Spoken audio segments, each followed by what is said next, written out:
Hi, welcome to this series on the Season for Nonviolence. It's our replacement series this year since we can't come and visit you in person. I'm Kit Miller. I have the good fortune and privilege of working at the Gandhi Institute for Nonviolence with these two lovely colleagues of mine. Um, and I'll let you meet them and introduce them in a minute. The Season for Nonviolence is a 64-day campaign. It takes place between the dates of the assassinations of Mahatma Gandhi on January 30 through April 4th, which is the day that Martin Luther King Jr. was assassinated. We take the 64 days every year as an opportunity to really deepen our practice and understanding of nonviolence and to honor the sacrifice that both men made. Both of them knew that they would be killed if they continued their work on behalf of nonviolence and social justice, and they both chose to continue to do it anyway. So we're here in honor of them and in honor of all of us and the potential and the need for nonviolence in this world. So thank you again. And this is just the first session of 7-part series that we're excited to be offering you this year because we can't be with you due to the pandemic. So I want to first stop and introduce my two colleagues, Arun Gandhi, who is the founder, not just of the Gandhi Institute for Nonviolence, but also the person who actually initiated the Season for Nonviolence at the United Nations in 1998. And also my colleague, Jonathan Jones, who was one of the people that helped to initiate the Season for Nonviolence at Groveland 9 years ago. So we're so glad to be back right now, celebrating the season with all of you at Groveland again this year, and all of you also at Attica again this year. So this series is for all of you men in both facilities. We're so glad to be here. We want to stop first and have, in this first session, have Arun and Jonathan reflect with all of you on what the last year has been like. So I'm going to first put this question out to the two of you, Arun and Jonathan, for our first session together. And here's what we want to ask you and get your wisdom on. It's been an extremely challenging year for all human beings everywhere. Everything is locked down. There's been a lot of division between people. How do you think about staying in community and practicing nonviolence at a time when it seems like the whole world is upside down? Arun, would you be willing to speak first? Yeah, thank you, Kit, for inviting me to speak on this subject. I'm very happy to be with all of you, although it's a virtual meeting instead of a personal meeting. But I hope that this is the next best thing that we can do. COVID has certainly turned everything upside down, and we have been in lockdown and we have lost our jobs, and all kinds of things have happened. But in everything in life, there are always two sides to it. There's also a positive side and a negative side. If we dwell on the negative side, then we just get more and more upset by what's happened, and we can even destroy our lives in that negativity. But if we look at the positive side, there is always good that happens even from bad things. The good that can happen from COVID is that we have come closer to each other. Families have come closer to each other. They have spent more time than they would normally do together. There is that opportunity to bond with not only the spouses, but also with the children, and interact with them. And that kind of a positive kind of connection is made because of the enforced COVID regulations. We can also see a lot of people turning their gaze inwards and reflecting on their lives and their mission and what this whole experience has had on them, and so that also is a positive thing for people to do when you can reflect on your own life and turn the gaze inwards and um, kind of uh, look at what's happening in your life. It's something that all of us need to do, but because of the lifestyle that we created, we don't have the time for that. This enforced uh, stopping and slowing down of life has given us the opportunity to do that. So there are these good aspects to it, but we unfortunately as human beings have gotten so used to uh, latching on to negativity and looking at the bad sides only and being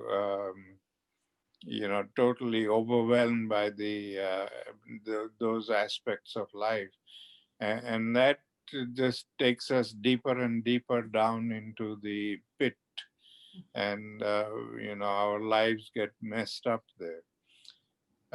I know there is a lot happening in the world, and maybe this was nature's way of telling us to stop and reflect on what is happening in life, and giving us the opportunity to reflect on life.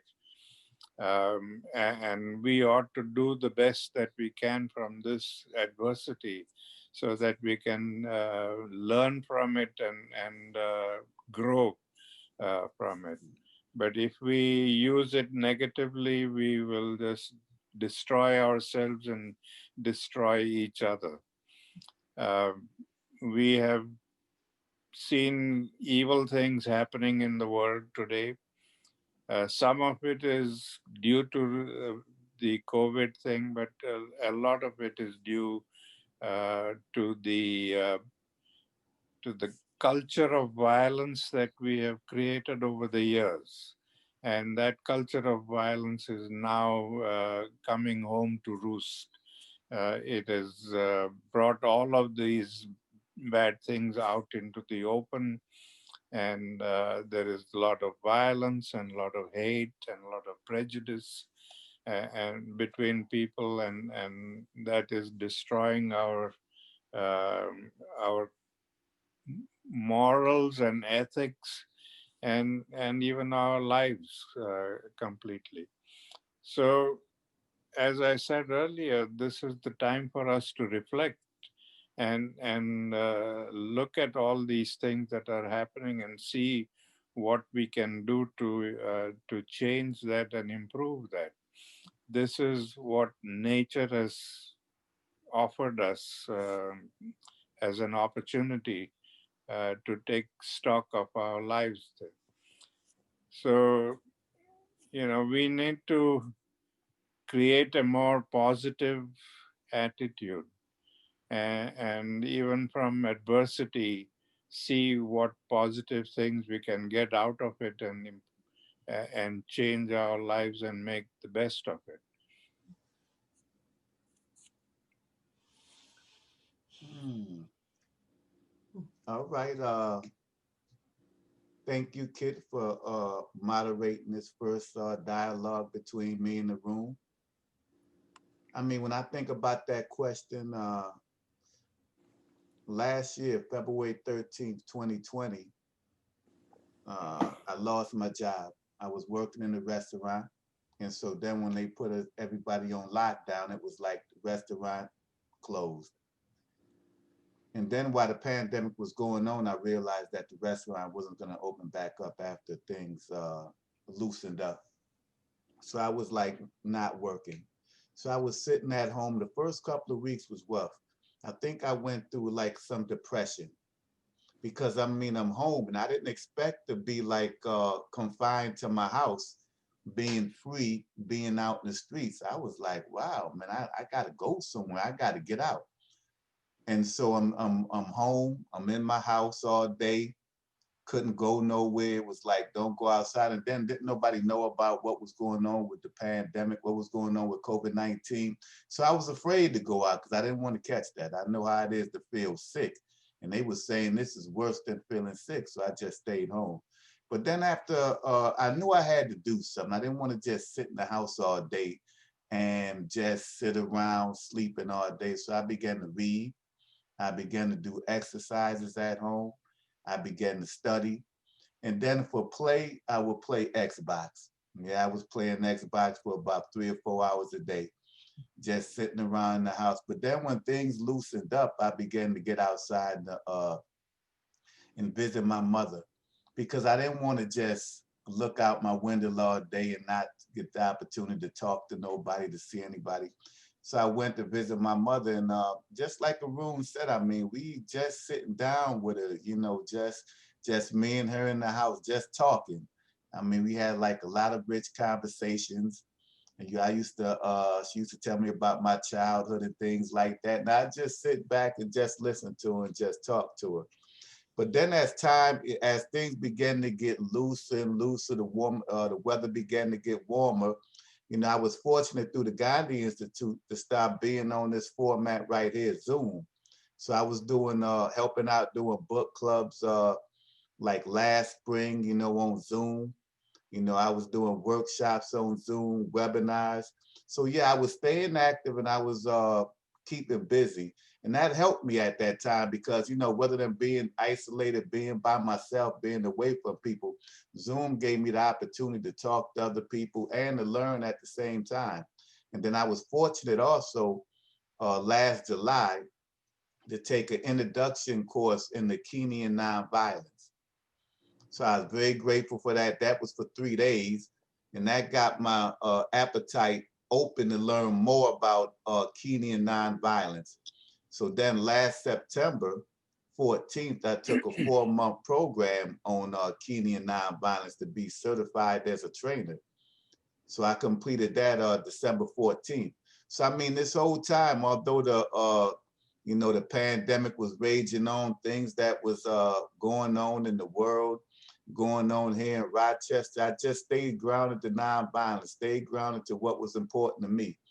And I said, you know what, I'm gonna just take this opportunity to connect with people that I haven't connected with in a long time and to learn more about myself. So that's how I was able to come through this pandemic, and just grow as a person. And then last August, I also started working at another job. And then I started working for the Gandhi Institute also. So, I mean, I've done some positive things during this pandemic, but it was hard. I'm not going to try to minimize like it wasn't hard. I mean, it was a hard struggle for me, but I'm just happy that I just continue to stay on the path that I've always been on, connected with my family, connected with others, not just in Rochester, but all over the world, through Zoom, and got their support, kept on learning, kept on building. And I'm just happy to just have this opportunity, although we're doing this virtual now and not in person, to just be able to just share with you, man, on, I mean, how the last year's been for me and how even when times are difficult, I mean, we can still stay grounded on what's important to us, what it is we value, and just keep on trying to live our life. Because you know what? When things get hard, we just move on. We just keep on going forward in the hope that things will just one day pass. Things will get easier again. So this is the first of 7 DVD sessions that we want to have with you, man, each in length of about 15 to 20 minutes. So the first one that we're doing right now is like the opening discussion. Then the next DVD, we want to talk about nonviolence. Then the third DVD, we want to talk about anger. And then after that, we want to talk about relationships. And then we want to talk about Gandhi and King. But also all the people inside that's listening to these DVDs, we want to hear from you guys. So within 30 days, what we want you to do is just come up with some questions that you want me in the room to reflect on. Send them to who you have to send them to in the prisons that you at, and then they'll send that to us. And then on the 6th DVD, me and Arun will try to answer the questions that you guys have for us. And then the final DVD, which would be the 7th DVD, we also want to get your questions after day 50. We want to get some more questions for you, and then me and Arun to try to reflect on those questions also.